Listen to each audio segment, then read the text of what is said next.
What's up, guys? My name is David Powell, and this is Powell Sports Media, my small sports show where I discuss some of my favorite sports and athletes. Let's get into it. Yeah.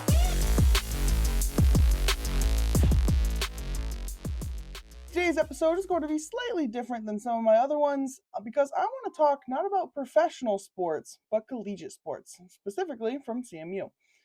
Fall sports on campus are beginning to wind down, and winter sports are starting up right about now. So there's a lot of fun stuff going on around here on campus in terms of athletics. I kind of wanted to do a brief overview of where some of these teams are right now.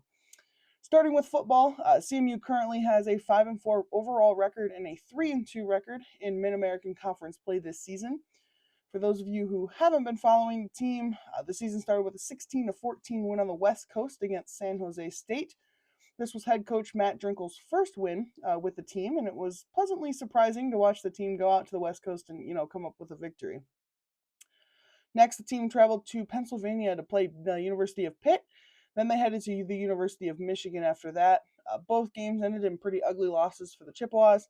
I actually got to go to that U of M game.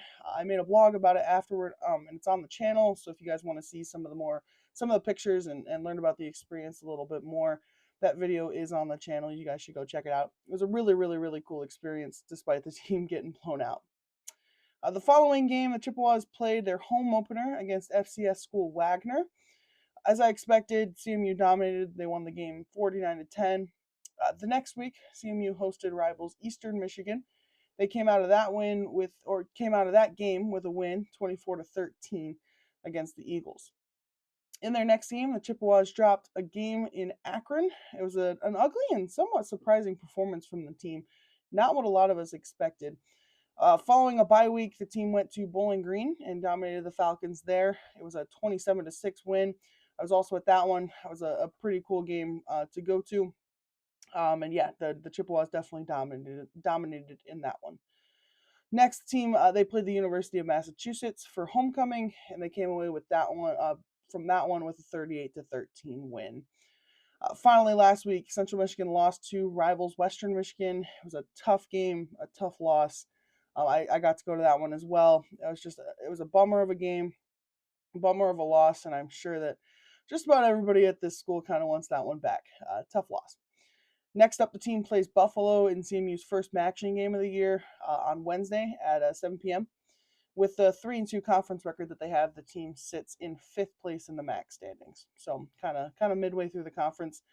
Definitely not out of it in terms of making the MAC championship, but things are going to have to go really right for them towards the end of the season. So not holding my breath for that one, but still a successful season in my eyes. Other than football, the other two big sports happening right now, the men's and women's basketball. Both teams opened their seasons up last week with games part of the MAC Sunbelt Challenge that they host every year. The men's team, they fared a little bit better than the women's did, winning their game against Appalachian State 82-66. The women's team, on the other hand, they struggled. They lost to Georgia Southern 98-72. One bright spot from the Chippewas in what otherwise was a pretty rough game was Maddie Morrison. Morrison is the former MAC Freshman of the Year, and she finished with 31 points on the night. So, I mean, she had an impressive season last year as a freshman, and she's already off to a crazy, crazy good start this season. So I can't wait to see what happens with her this season. That's really all I've got for the update today. A little bit shorter of a video. One last thing, as some of you know, I do work for Central Michigan Life. It's the student newspaper here at CMU. I work for the sports desk, and we publish stories, both game recaps and features on our website about all of these sports. If any of you guys are ever curious about what we write, or if you just want updates on the teams, I really recommend checking our stuff out. Personally, I write for both football and women's basketball. So you'll see a bunch of my stories on there if you check them out. They're just cool to see. That's all I've got for y'all today. Please like and subscribe. Give me some fun comments to read down below. I really appreciate the feedback as I keep trying to become a better media personality as I work through this class. So see y'all next time. Yeah.